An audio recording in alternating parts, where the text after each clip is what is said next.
Salam alaikum. Merci de me rejoindre pour cette nouvelle vidéo dans laquelle on va corriger un exercice qui est un extrait de l'examen national 2019, session normale pour l'option de sciences physiques. Alors dans cet exercice, il y a deux parties, une partie qui concerne le chapitre sur les lois de Newton et une partie qui concerne le chapitre sur les mouvements plans. Dans cette vidéo, je vais traiter seulement la partie qui concerne le chapitre sur les lois de Newton et je vais laisser la partie sur les mouvements plans pour une vidéo séparée. L'objectif de cet exercice est l'étude du mouvement du centre d'inertie d'un système mécanique. Alors, lisons l'énoncé de l'exercice. Le saut en longueur à moto est une épreuve sportive de performance où il y a un véritable défi de sauter le plus loin à partir d'un espace défini. Donc c'est un sport qui est très connu, nous avons ici un motard. Donc la première phase, c'est une phase d'accélération. Puis donc à partir de ce point B qui s'appelle le tremplin, il va sauter, d'accord? Cet exercice se propose d'étudier le mouvement du centre d'inertie G d'un système S formé d'un motard et d'une moto se déplaçant sur une piste de compétition. Ça veut dire que le système S d'étude, c'est le motard et la moto, d'accord? Cette piste est formée d'une partie rectiligne A'B', donc c'est cette partie-là.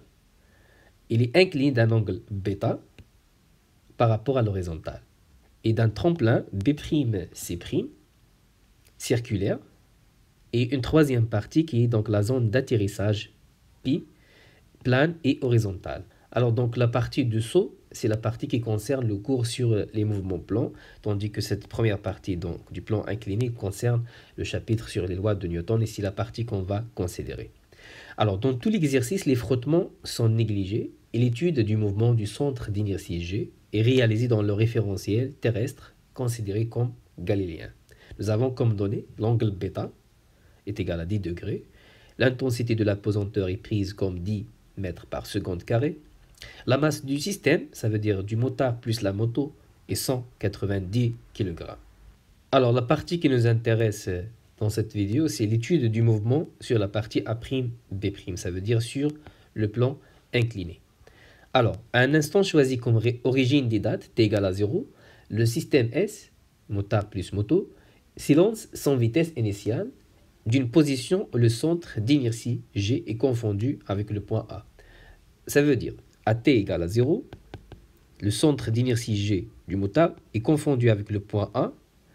Donc ici, la position xa égale à 0, et aussi donc la vitesse initiale, donc c'est 0. Va égale à 0, xa égale à 0, at égale à 0. Donc on va utiliser cette information plus tard.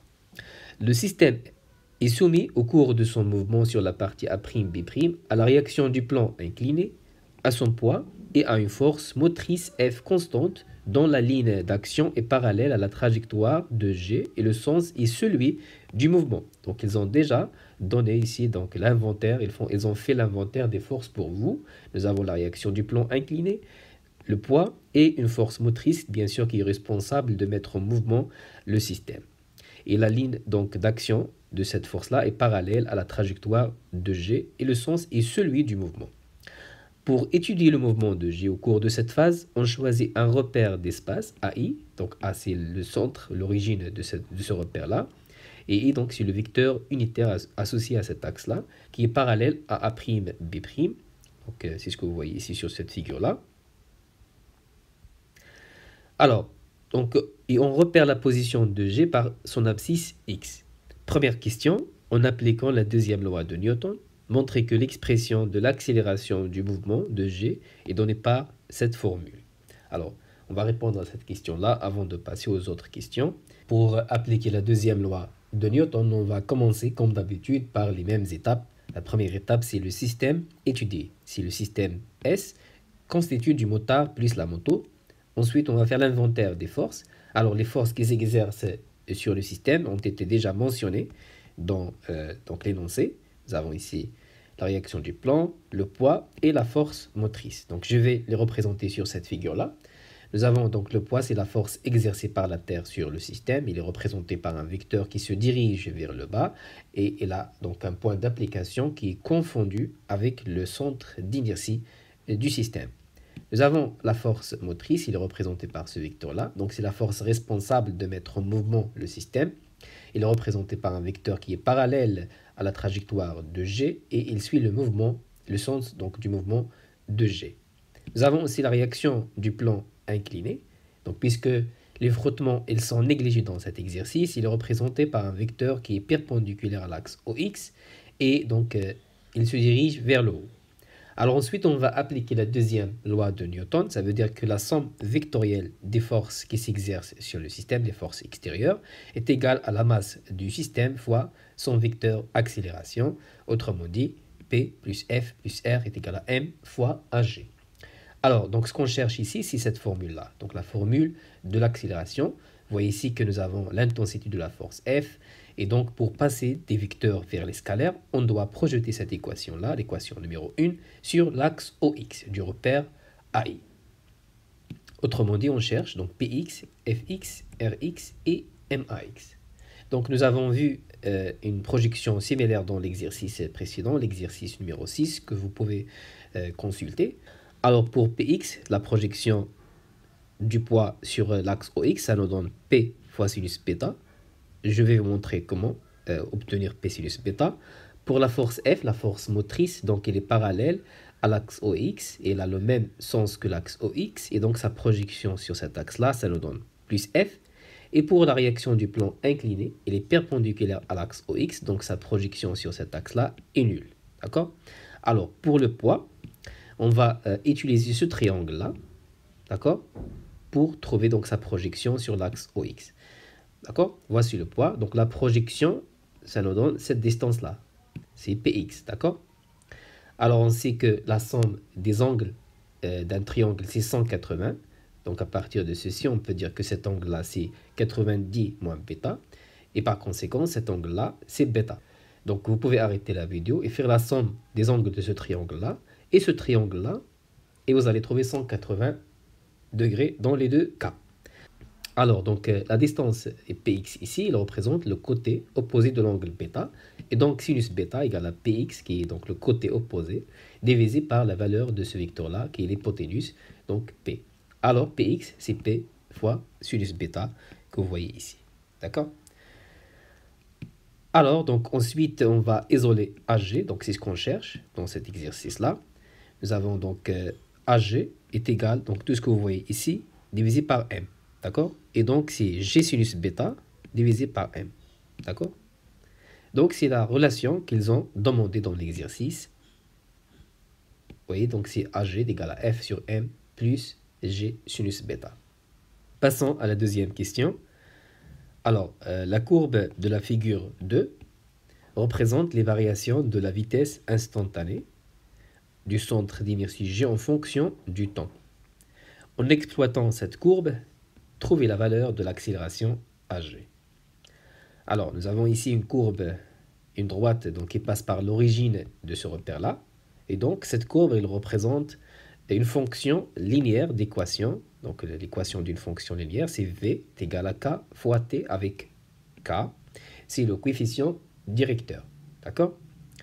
Alors, donc, on sait que l'accélération, c'est la dérivée par rapport au temps de la vitesse. Donc, si je dérive la vitesse ici par rapport au temps, il me reste K. D'accord? Donc, l'accélération, le coefficient directeur de cette droite-là, il représente l'accélération. Et donc, pour calculer l'accélération, on doit chercher la valeur de coefficient directeur. Et par définition, donc le coefficient directeur, c'est quoi? C'est le rapport entre la variation des ordonnées, donc les ordonnées ici sont représentées par la vitesse, sur donc la variation des abscisses, qui est donc ici le temps. Donc, pour trouver la valeur de K, et par conséquence de AG, on va prendre 2 points de cette courbe-là, et donc déterminer le coefficient directeur. Alors, je vais prendre l'origine, donc l'origine qui a comme abscisse et ordonnée 0, 0. Et je vais prendre ce point-là, qui est donc facile à lire. Nous avons donc pour l'abscisse C2, et pour donc l'ordonnée C9, d'accord? Alors, la variation des ordonnées, donc la variation de la vitesse, ça nous donne YB, donc YB C9, moins YA c'est 0, d'accord? C9 moins 0, divisé par XB, donc qui est 2, moins xa, qui est donc 0. D'accord? C'est 2 moins 0.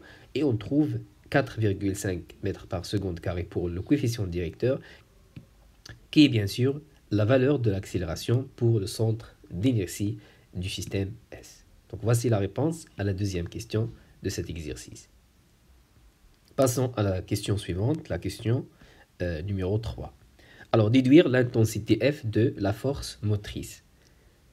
Donc, vous voyez ici dans la relation de l'accélération, nous avons déjà l'intensité de la force motrice. Et donc, ce qu'il faut faire, il faut isoler F de cette équation-là et faire l'application numérique parce que nous avons les valeurs numériques de chaque grandeur ici. D'accord?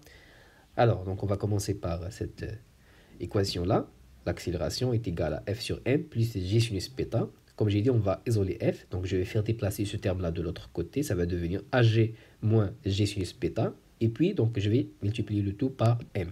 Donc, on obtient cette équation-là. Et ensuite, on va faire l'application numérique. Alors, pour la masse, c'est 190 kg. Pour l'accélération, c'est 4,5. G, donc, c'est 10 mètres par seconde carré. Bêta, donc, c'est 10 degrés. Et donc, on trouve finalement l'intensité de la force motrice égale à 525,07 newtons. Donc, c'est la réponse à la troisième question de cet exercice. Passons à la question numéro 4.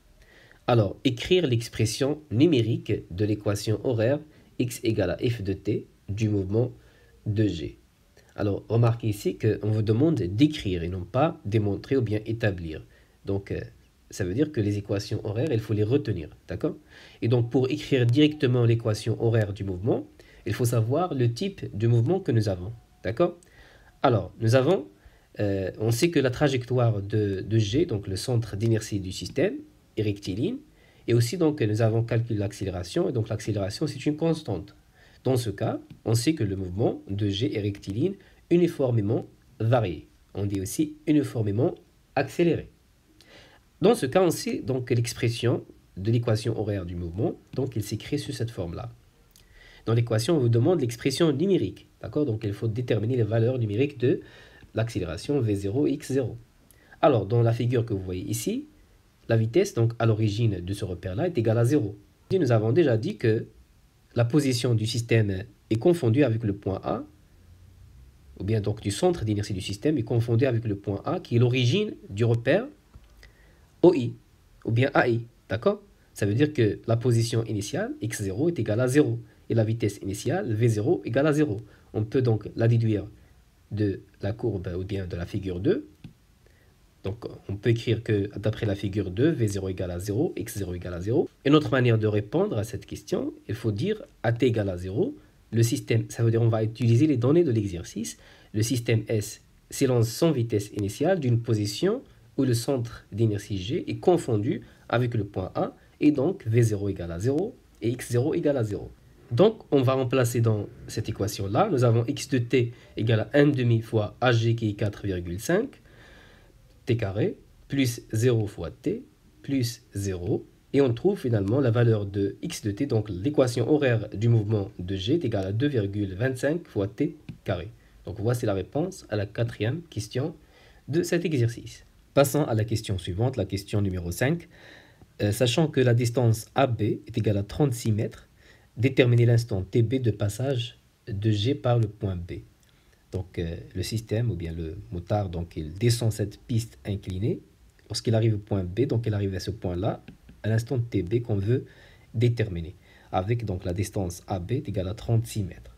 Donc puisqu'on cherche ici le temps, bien sûr on va utiliser une équation qui contient le temps, autrement dit l'équation horaire du mouvement que nous venons juste de trouver. D'accord? Donc on va partir de cette équation-là. Nous avons x de t égale à 2,25 t carré. Donc ce qu'on cherche c'est t au point B, donc le temps au point B. Et donc à l'instant tb, on va remplacer t ici donc par tb. D'accord? Alors et pour x, donc disons l'abscisse au point B, c'est tout simplement la distance AB. Parce que donc AB, c'est xb moins xa. xa, c'est l'abscisse, donc au point A, qui est l'origine du repère AI. Et donc, c'est 0. Il nous reste AB, donc est égal à xb. Et donc, on va remplacer donc xb avec AB. Donc ce qu'on cherche, c'est le temps, donc on va l'isoler. TB carré, c'est x, ou bien donc c'est AB maintenant, d'accord, divisé par 2,25.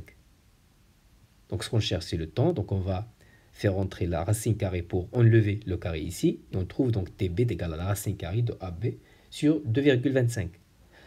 Faisons l'application numérique, AB c'est 36 mètres, d'accord, divisé par 2,25, et on trouve donc la valeur de TB est égale à 4 secondes. Donc c'est le temps, c'est l'instant de passage de G par le point B. Passons à la dernière question de cette première partie, donc la question numéro 6. Calculer la vitesse VB de passage de G par le point B. Alors nous venons juste de calculer le temps au point B.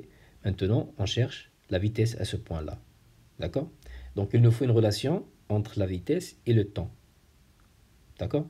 C'est la relation que nous avons utilisée ici. Donc l'équation de la droite que vous voyez ici. On va remplacer bien sûr le coefficient directeur par l'accélération, puisque nous avons déjà la valeur de l'accélération. Et on va remplacer donc T par TB et V par VB, tout simplement. D'accord? Alors nous avons VG égale à 4,5 fois T. Donc c'est l'équation de la droite. Avec 4,5, c'est l'accélération. À l'instant TB, donc on va remplacer V par VB comme j'ai dit, et T par TB. Et il nous reste tout simplement à faire l'application numérique en remplaçant TB par sa valeur. Alors nous avons VB est égal à 4,5 fois TB, qui est 4 secondes, qui nous donne finalement la valeur de la vitesse de G au point B, qui est 18 mètres par seconde. Donc voici la réponse à cette question. Et comme j'ai dit, donc la partie sur le cours du mouvement plan, donc on va la traiter dans une vidéo différente. À la prochaine fois. Salam alaikum wa rahmatullahi wa barakatuh.